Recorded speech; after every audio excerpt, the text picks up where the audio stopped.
Hello friends, स्वागत है आप सभी का हमारे YouTube channel AR math classes में। आज के इस वीडियो में हम प्रश्नावली 3A के सवाल और एग्जांपल्स देखेंगे। तो सबसे पहले हम देखते हैं 7वां एग्जांपल। लैम्डा के किस मान के लिए युगपत समीकरण x + 2y = 70 और 2x + लैम्डा = 35 का कोई हल नहीं है। तो हमने पिछले वीडियो में बताया था कि कोई भी युगपत समीकरण होगा, सर्वप्रथम उसको हम a1x + b1y + c1 = 0 के रूप का बनाएंगे और दूसरे समीकरण को a2x + b2y + c2 = 0 के रूप में बनाएंगे। तो आपका पहला समीकरण क्या है? x + 2y = 70 है, तो इसको लिख सकते हैं x + 2y - 70 = 0। यह है समीकरण नंबर 1। और दूसरा समीकरण है 2x + λy - 35 = 0, समीकरण नंबर 2। अब ये दो समीकरण हमारे a1x + b1y + c1 = 0, a2x + b2y + c2 = 0 के रूप के हो गए। तो हम लिखेंगे समीकरण 1 और 2 की तुलना। पहला समीकरण क्या होता है आपका?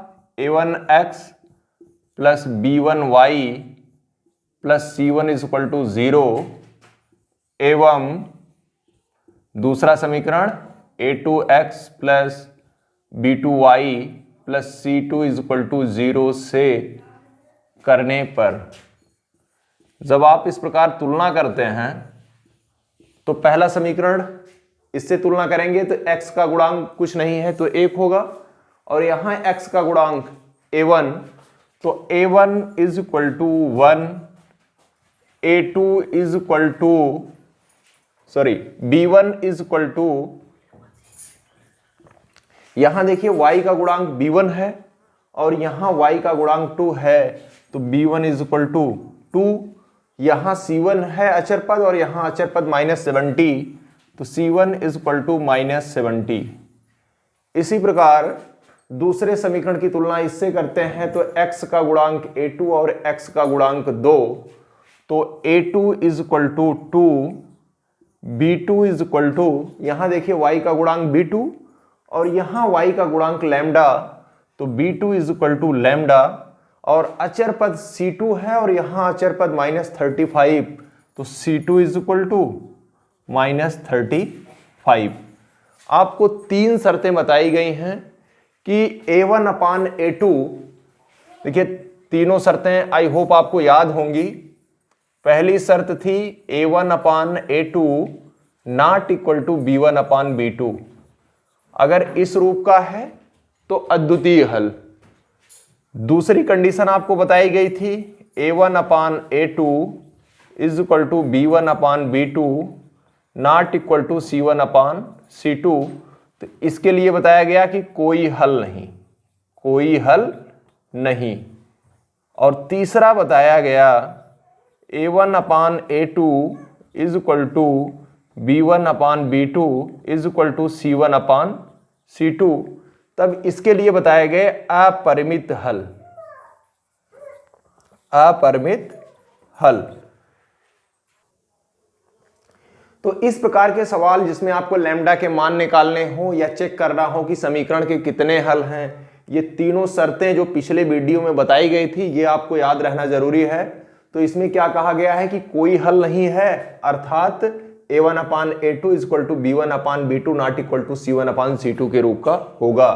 तो a1a2 b1 b2 c1 c2 का मान मालूम है, तो यहां से a1/a2 = 1/2। देखिए a1 का मान 1 और a2 का मान 2।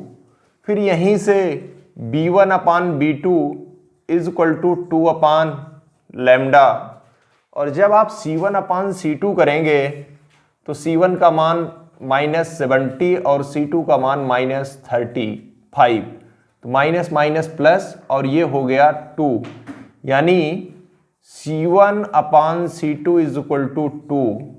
तो इस प्रकार हम देख रहे हैं कि a1/a2 का मान 1/2 है, जबकि c1/c2 का मान 2 है। तो तो यहां आप देखिए A1 अपान A2 और C1 अपान C2 आपस में बराबर नहीं है और आपसे कहा है कि इस समीकरण का कोई हल नहीं है, तो इसका मतलब शर्त कौन सी होगी? दूसरी वाली शर्त होगी A1 upon A2 is equal to B1 upon B2 not equal to C1 upon C2। अब हम अगर तीनों का मान रखें तो A1 upon A2 is equal to 1/2, B1 upon B2 का मान अगर आप रखेंगे तो क्या आ जाएगा? 2 अपान लैम्डा, और C1 अपान C2 का मान 2। तो देखिए 1/2 is equal to 2 by lambda not equal to 2। तो ये नॉट इक्वल टू 2 है, इसको हम छोड़ देते हैं, ले क्या लेंगे? 1/2 is equal to 2 upon lambda. जब ये 1/2 is equal to 2 upon lambda लेंगे तो आपका आ जाएगा 1/2 is equal to 2 upon lambda. आप तिरिया गुणा कर दीजिए, लैम्डा का गुणा 1 में करेंगे तो लैम्डा आएगा और ये हो जाएगा 2 इंटू 2 इज इक्वल टू 4। तो इस प्रकार आपका आंसर क्या मिला कि लैम्डा इज इक्वल टू 4, यानी लैम्डा का मान अगर 4 होगा तो इस समीकरण या युगपत समीकरण का कोई भी हल नहीं होगा। तो उम्मीद करते हैं कि यह सवाल आपके समझ में आया होगा। प्रश्नावली 3A में 8वां एग्जाम्पल है कि k के किस मान के लिए निम्न रैखिक समीकरणों के युग्म के अपरिमित हल होंगे। दो समीकरण दिए गए हैं। पहला है kx plus 3y minus k minus 3 is equal to 0। दूसरा समीकरण है 12x plus ky minus k is equal to 0।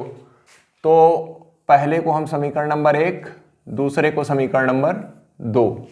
जब हम हल करते हैं तो हम लिखेंगे समीकरण 1 और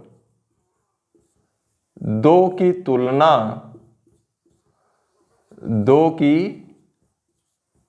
तुलना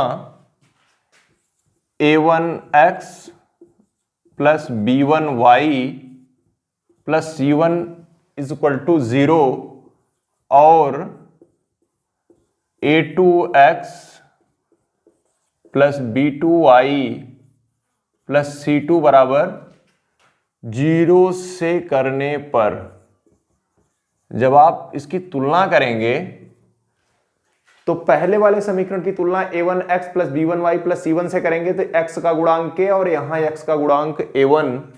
तो a1 is equal to k,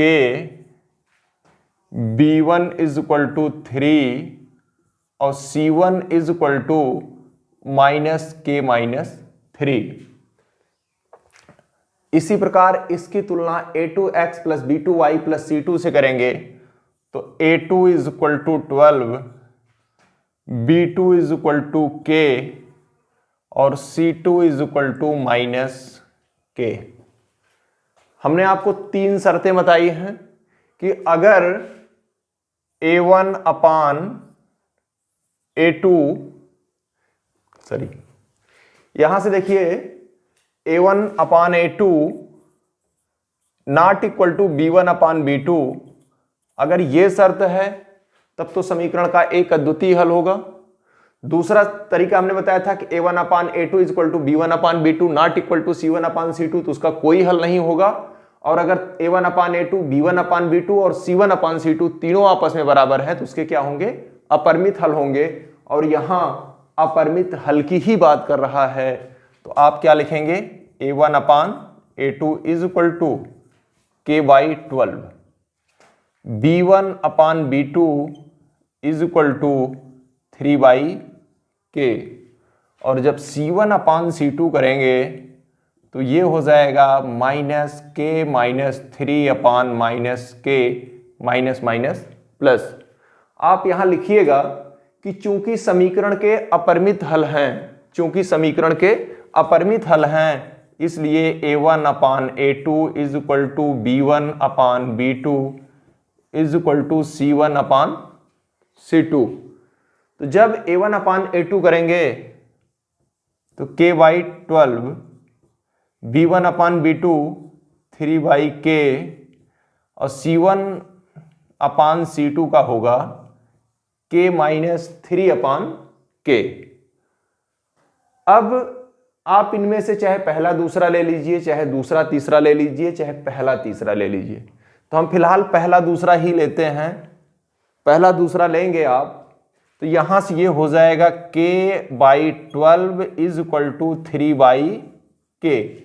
तो जब तिर्यक गुणा करेंगे तो k का गुणा k में और 12 का गुणा 3 में, यानी ये बराबर हो जाएगा k into k is equal to 12 into 3 या k square is equal to 36।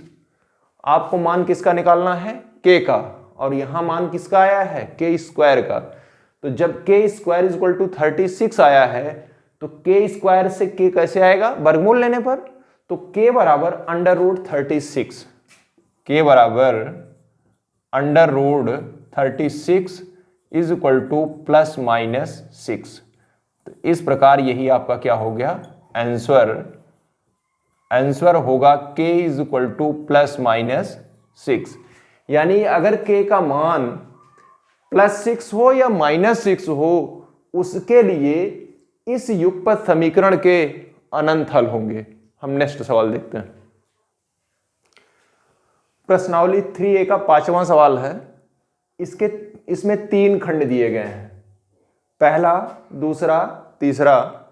आपको बताना है कि ये रैखिक युग्म का समीकरण है, यानी 2 रेखाएं हैं, यहां भी 2 रेखाएं हैं और इसमें भी 2 रेखाएं हैं।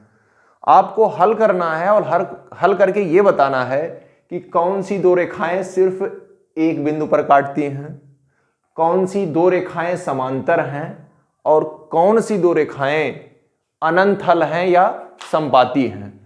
तो आपको पता है कि आपको 3 शर्तें ज्ञात हैं। पहली शर्त आपको पता है कि a1/a2 not equal to b1/b2। अगर a1/a2 not equal to b1/b2 हो तब क्या होता है? अद्वितीय हल। क्या होता है? अद्वितीय हल। अद्वितीय हल का यह मतलब होता है कि दोनों रेखाएं किसी एक बिंदु पर काटती हैं। तो अगर a1/a2 और b1/b2 आप निकालिएगा, दोनों बराबर नहीं आएंगे, तो इसका अद्वितीय हल होगा। इसका मतलब दोनों रेखाएं सिर्फ एक बिंदु पर एक दूसरे को काटेंगी। एक्चुअली ये तो दोनों रेखाओं के ये जो 2 समीकरण हैं, ये रैखिक समीकरण हैं और रैखिक समीकरण सदैव एक सरल रेखा को निरूपित करता है। ये चीज आप दिमाग में रखिएगा। दूसरी कंडीशन है, अगर a1/a2 is equal to b1/b2 not equal to c1/c2 हो, तब क्या होगा? इस समीकरण के कोई हल नहीं होंगे, और कोई हल तभी नहीं हो सकता जब दोनों रेखाएं क्या हों? समांतर हों। जब दोनों रेखाएं कहीं नहीं काटेंगी तो इनका कोई हल नहीं होगा। अर्थात a1/a2 b1/b2 not equal to c1/c2 हो तो इसका कोई हल नहीं होगा। और तीसरी कंडीशन हमने आपको बताया है कि a1/a2 is equal to b1/b2 is equal to c1/c2। ऐसा तभी होगा जब दोनों रेखाएं एक ही स्थान से होकर जाती हैं, यानी एक रेखा के ऊपर दूसरी रेखा पूरी तरह से, ऐसे कहते हैं 2 रेखाएं संपाती, यानी दोनों रेखाएं एक ही हों तो उसी को कहते हैं हम उसके अपरिमित हल है। तो हम चेक करते हैं। जैसे पहला सवाल जब लगाएंगे तो ये हो जाएगा समीकरण नंबर 1 और ये हो जाएगा समीकरण नंबर 2। यहां से देखिए, आप लिखिएगा समीकरण 1 और 2 की तुलना, समीकरण 1 और 2 की तुलना a1x plus b1y plus c1 is equal to 0 और दूसरा क्या है a2x plus b2y plus c2 is equal to 0 से करने पर। अब जब तुलना करेंगे तो a1x plus b1y plus c1, इसके पहले से तुलना करेंगे तो x का गुणांक a1 और x का गुणांक 5, तो यहां से सीधे क्या लिख देंगे a1 is equal to 5, b1 is equal to -4, b1 is equal to -4 और c1 is equal to 8।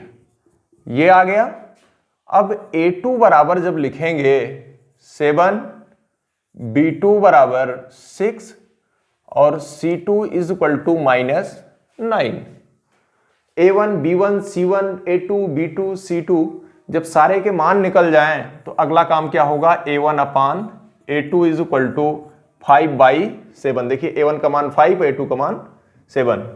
B1 upon B2 is equal to -4/6।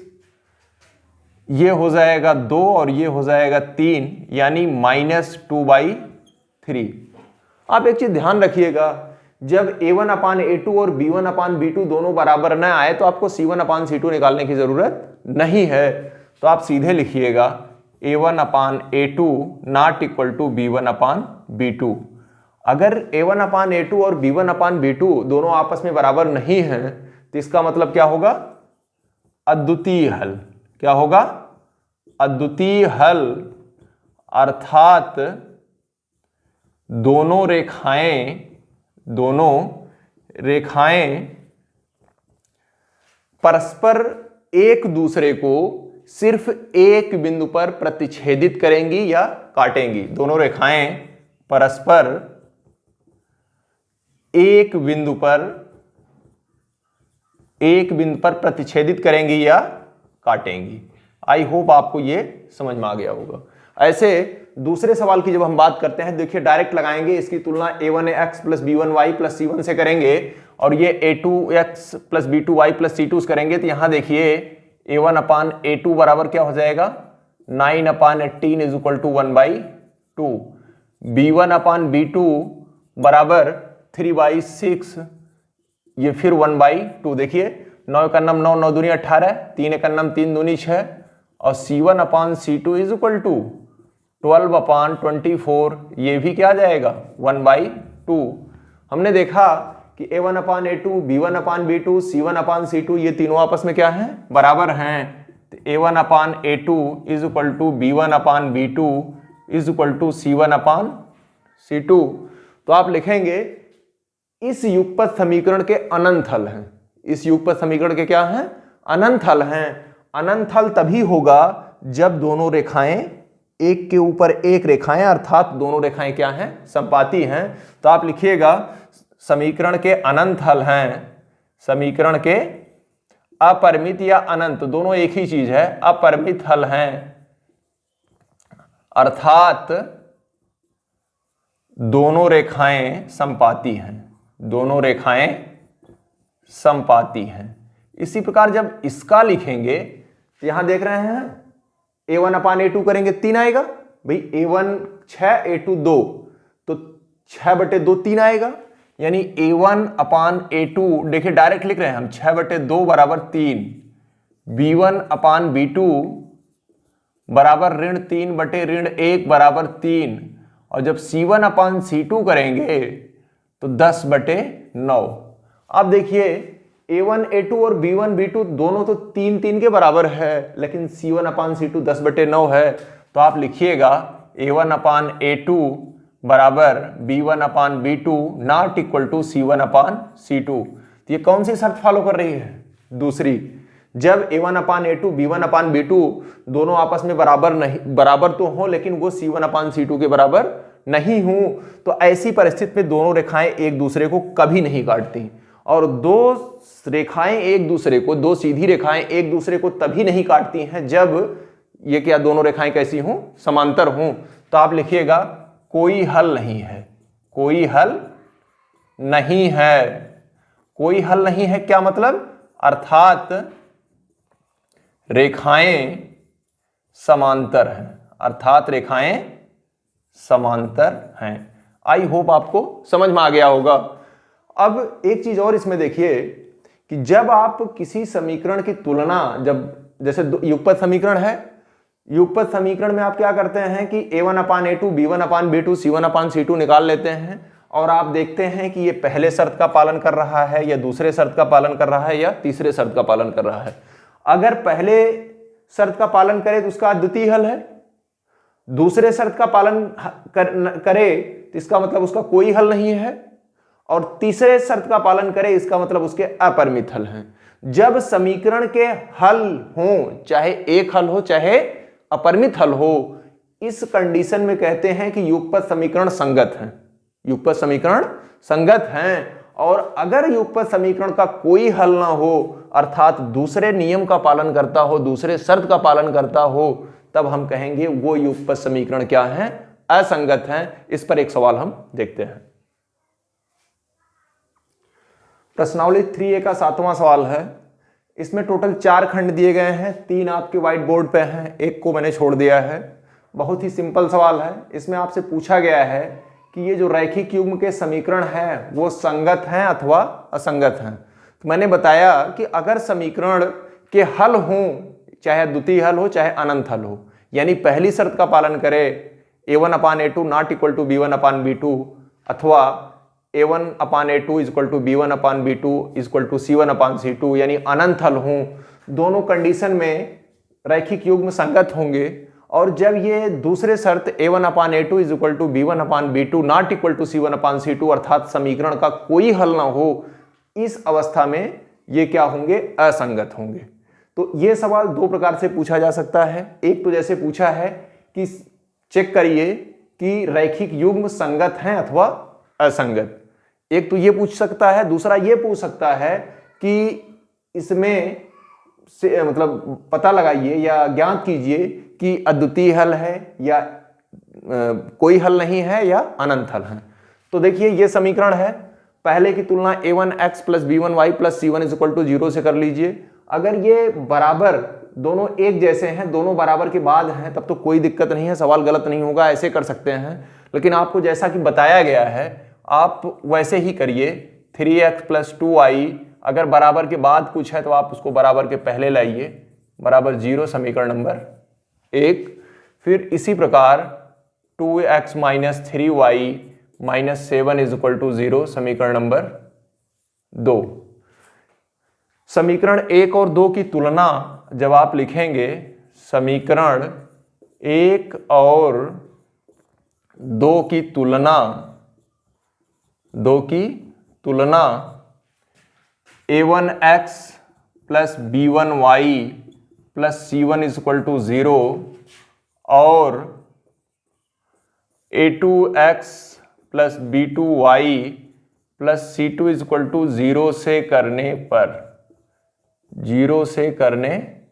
पर जब आप ऐसा कर देंगे तो आप देखिए a1 is equal to 3, a1 is equal to 3, b1 is equal to 2, c1 is equal to -5, a2 is equal to 2, b2 is equal to -3 और c1 इज इक्वल टू -7। जब आप लिखिएगा तो a1/a2 इज इक्वल टू 3/2 और b1/b2 is equal to 2/3। यहां ये हो गया -2/3। हमने आपको बताया कि जब a1 और a1/a2 और b1/b2 मान निकालिए, दोनों बराबर ना हो तो आपको c1/c2 निकालने की जरूरत नहीं है। आप लिख दीजिए a1/a2 not equal to b1/b2। ये हो गया आपका, अर्थात अद्वितीय हल है। अगर अद्वितीय हल है या अपरिमित हल है, तब ये समीकरण के युग्म जो हैं, समीकरण के युग्म वो कैसे हैं, संगत। कैसे हैं आपके, संगत। अगर कोई हल नहीं होता, अर्थात a1/a2 b1/b2 बराबर होता, लेकिन c1/c2 इसके बराबर नहीं होता, तो आप क्या लिखते कि ये जो रैखिक युग्म है वो कैसे हैं, असंगत हैं। तो आई होप ये क्लियर हो गया होगा। दूसरा भी देख लीजिए, डायरेक्ट हम कर देते हैं। तो ये कितना होगा, 2x minus 3y minus 8 is equal to 0, 4x minus 6y minus 9 is equal to 0। जब यहां आप a1/a2 ज्ञात करेंगे तो 2/4 1 2 ये 1/2 आ गया। b1/b2 ज्ञात करेंगे। उम्मीद करते हैं कि आप समझ रहे होंगे कि a1/a2 कहां से आया, क्योंकि पहले की तुलना a1x plus b1y plus c1 बराबर 0 से, दूसरे की तुलना a2x plus b2y plus c2 बराबर 0 से करेंगे।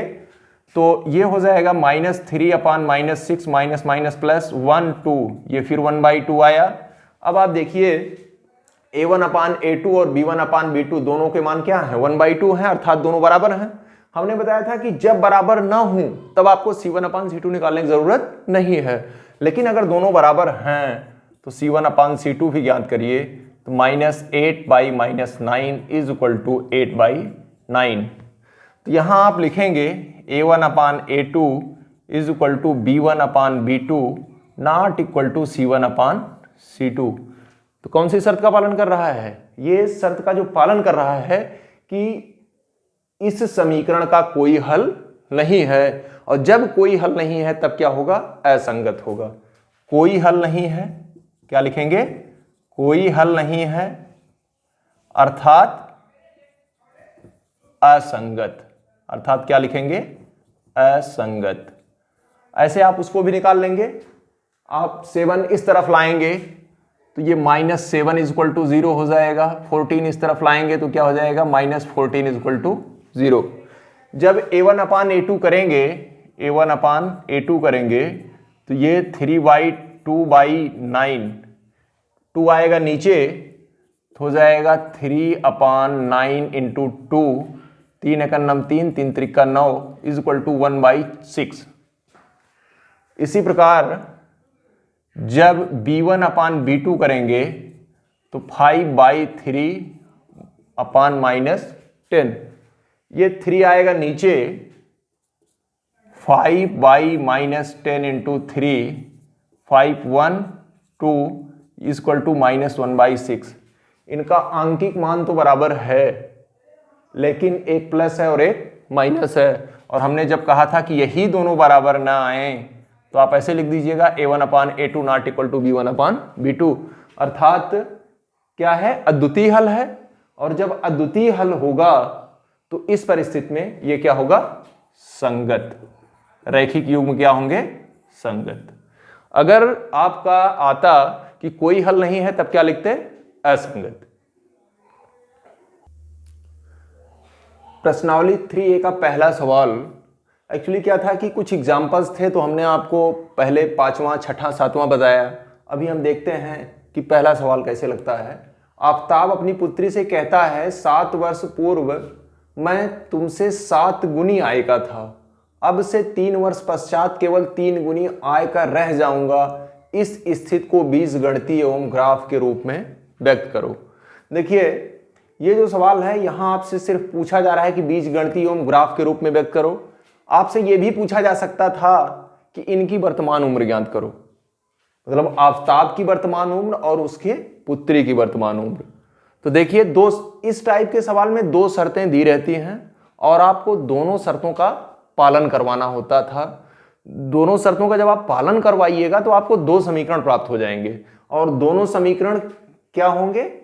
वही दोनों समीकरण उसका बीजगणितीय रूप होगा, और फिर आप उस समीकरण से एक ग्राफ खींचिएगा, वही आपका क्या होगा? कि ग्राफी रूप होगा। तो अभी ना तो आफताब की उम्र आपको मालूम है, ना तो उसके पुत्री की उम्र मालूम है। तो आप मान लीजिएगा, माना आफताब की वर्तमान उम्र, आफताब की वर्तमान उम्र x वर्ष एवं केवल आफताब ही नहीं है, उसकी पुत्री भी है, एवं उसकी पुत्री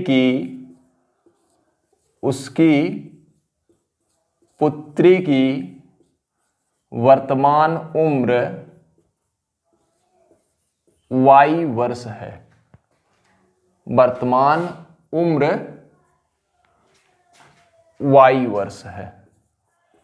अब जब आपने x और y उनकी वर्तमान उम्र मान लिया है तो पहले क्या कह रहा है? आफताब अपनी पुत्री से कहता है 7 वर्ष पूर्व। देखिए, इतना ध्यान रखना होगा कि ये वर्तमान की बात कर रहा है कि पहले की बात कर रहा है या बाद की बात कर रहा है। अब इससे होता क्या है? जैसे मान लीजिए कोई लड़का A है, उसकी वर्तमान उम्र 15 वर्ष है। उसकी 15 वर्ष क्या है? वर्तमान की उम्र है। अगर पहले की बात करेगा, जैसे अभी वर्तमान में 15 वर्ष है, अगर 7 साल पहले की बात करेगा, 7 साल पहले ये कितना रहा होगा? 15 ऋण 7 बराबर 8 वर्ष का रहा होगा। यानी जितना पहले की बात करेगा वर्तमान में से उतना घटा देंगे। जैसे अभी वर्तमान की उम्र 15 है 5 साल पहले कितने साल का रहा होगा? 15 में से 5 घटाएंगे 10 साल का रहा होगा। 10 साल पहले कितने उम्र का रहा होगा? तो 15 ऋण 10 बराबर 5 साल का रहा होगा। तो जब पहले की बात करें तो जितने पहले की बात करें आप उसके वर्तमान के उम्र से उतना घटा दीजिएगा। आई होप ये क्लियर हो गया होगा। अब देखिए, आफताब की वर्तमान उम्र x है और पुत्री की वर्तमान उम्र कितनी है? y है। बात कब की हो रही है? 7 वर्ष पूर्व। कब की बात हो रही है? 7 वर्ष पूर्व। तो 7 वर्ष पूर्व आफताब की उम्र क्या रही होगी? x-7। भाई वर्तमान उम्र इसकी x है तो 7 वर्ष पहले कितना रहा होगा? x-7। और उसकी पुत्री की वर्तमान उम्र y है तो 7 वर्ष पहले कितना होगा? y-7। आई होप इतना क्लियर होगा। अब देखिए यहां क्या कह रहा है कि 7 वर्ष पूर्व तुमसे 7 गुनी आयु का था, यानी इसकी आयु इसके पुत्री की आयु से 7 गुनी है, यानी 7 से गुणा कर दीजिए तो दोनों का आपस में बराबर। 2 गुनी का मतलब 2 से गुणा। जैसे अगर हम कहें कि आपके पास जितना पैसा है उसका 2 गुना मेरे पास है, तो इसका मतलब अगर आपके पास 100 रुपया है तो हमारे पास 100 का 2 गुना 200। 3 गुना कहेंगे तो 100 गुणे 3 300। तो ये जो आफताब अपनी पुत्री से कह रहा है कि आपकी आयु का 7 गुना, यानी इसकी पुत्री की आयु में 7 से गुणा कर देंगे तो ये मिल जाएगा। अब आप ध्यान दीजिए, यहां आप यहां लिख लीजिएगा प्रथम शर्त से। क्या लिखिएगा? प्रथम शर्त से 7 वर्ष पहले की बात कर रहा है। 7 वर्ष पूर्व आफताब की आयु x-7, उसकी पुत्री का y-7 और उसमें 7 से गुणा कर दीजिए तो x-7 is equal to 7y और 7 सते 49। अब ये x-7y-7 plus 49 is equal to 0। Actually 7y को आप पक्षांतर करेंगे तो आएगा तो माइनस हो जाएगा और -49 को इधर लाएंगे तो प्लस हो जाएगा, या x-7y, ये -7 है और ये +49 है, दोनों विपरीत चिन्ह है तो बड़े में से छोटा घटेगा तो +42 इज इक्वल टू 0। ये पहला बीजगणितीय रूप हो गया। क्या हो गया? पहला बीजगणितीय रूप। फिर द्वितीय शर्त से जब द्वितीय शर्त की बात करेंगे तो द्वितीय शर्त क्या है? अब से 3 वर्ष पश्चात वर्तमान में उम्र कितनी है? x। हमने बताया कि पहले की बात करें, जितने पहले की बात करें उतना घटा लीजिए, और जब बाद की बात करें, जैसे मान लीजिए a अभी 15 वर्ष का है, 3 वर्ष के बाद कितना हो जाएगा? 15 3 18 वर्ष का हो जाएगा। यही होगा ये। तो अभी वर्तमान उम्र x है तो आफताब की 3 वर्ष के पश्चात क्या उम्र होगी? x+3 होगी। और उसकी पुत्री की आयु y है तो उसकी उम्र क्या हो जाएगी? y+3। कह रहा है कि उसकी पुत्री की आयु का 3 गुना। अब देखिए यही है, 3 वर्ष पश्चात केवल 3 गुनी आयु का रह जाऊंगा, यानी इसकी पुत्री छोटी है, इसी में 3 को गुणा कर दीजिए तो ये हो गया x+3 is equal to 3y+9, या x-3y +3 - 9, या x-3y -6 इज इक्वल टू 0। ये हो गया समीकरण नंबर 2।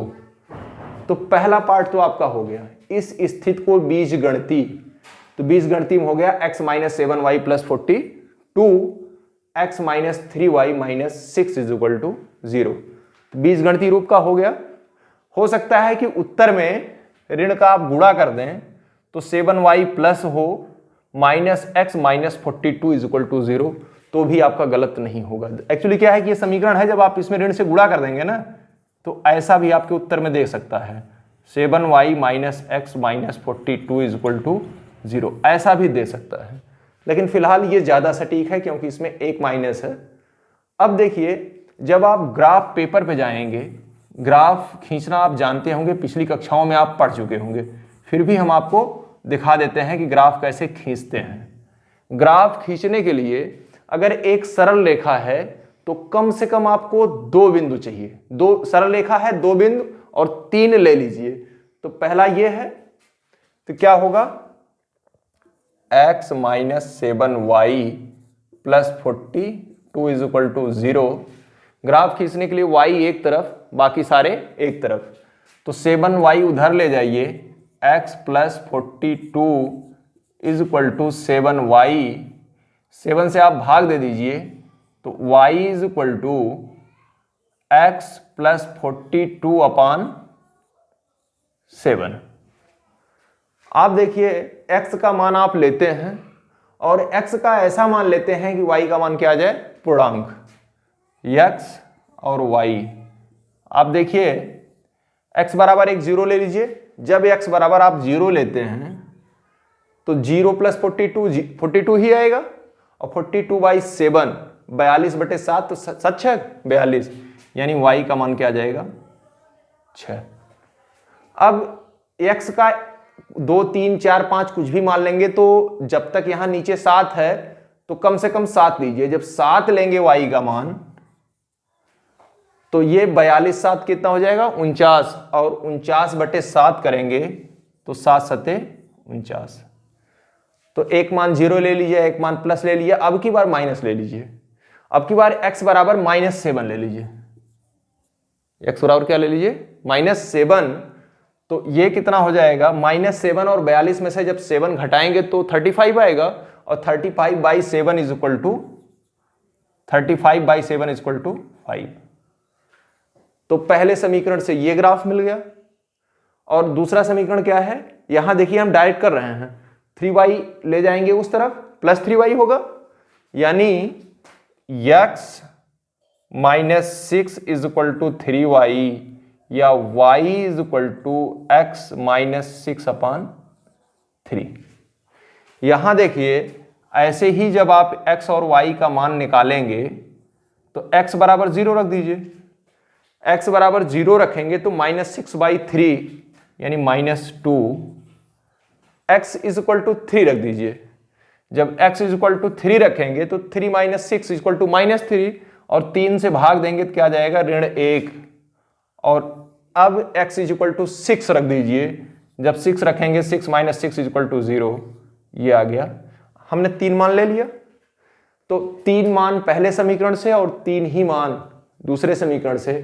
अब अगर आप देखिए ध्यान से, अगर हम यहां ग्राफ को प्लॉट करें, ये x अक्ष और y अक्ष, तो 1 2 3 4 5 6 7 8 -1 -2 -3 4 ऐसे करते जाएंगे। y पर भी ये खाने आप काट लेंगे। तो हम पहले जो है x पे 0, y पर 6, x 0 यानी मूल बिंदु, y पर 1 2 3 4 5 6। तो पहले वाले बिंदु को हम स्टार से 7 पे 7 1 2 3 4 5 6 7 1 2 3 4 5 6 7, ये आपका यहां जाएगा। -7 पे 5 1 2 3 4 5 6 7 और इस पे कितना 5 1 2 3 4 5, ये तो इस प्रकार ये पहले समीकरण का ग्राफ आ गया। दूसरा देखते हैं, 0 पे -2, x 0 पे -2 यहां आ जाएगा। 3 पे -1 1 2 3 3 पे -1 और 6 पे 0 1 2 3 3 4 5 6। तो इस प्रकार ये दूसरा आ गया। तो आई होप पहला सवाल आपको समझ में आया होगा। अगर यही पूछता कि इनकी वर्तमान उम्र ज्ञात करो, हालांकि इस सवाल में नहीं पूछा है, तो आप समीकरण 1 और 2 हल करिए, x और y का जो मान आएगा वही इनकी वर्तमान उम्र हो जाएगी।